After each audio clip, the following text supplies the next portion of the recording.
மகளே, நிறைய விஷயங்களை பார்க்கின்றாய், தேடுகின்றாய்.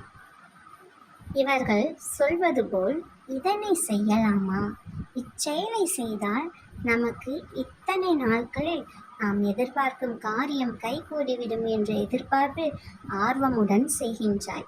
எதிர்பார்ப்புகள் ஏமாற்றங்களை தரும்போது மனமுடைந்து போகின்றாய்.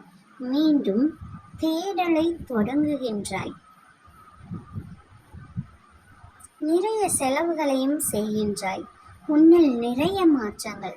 உன்னை சார்ந்தவர்களையும் இவ்வாறு செய்யுங்கள் என நிர்பந்திக்கின்றாய்.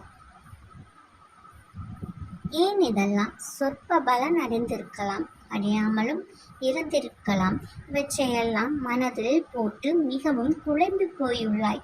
ராப்பகலென தூக்கமின்மையால் தவிக்கின்றாய். இவையெல்லாம் வேண்டாம் அம்மா, விட்டு விலகு. மனதை அமைதிப்படுத்து. இவ்வகையான தேடலை முதலில் நிறுத்து. குடும்பத்தினரிடம் நிறைய நேரங்களை செலவிடு. நான் இருக்கின்றேன். ஓம் சரவணபவ.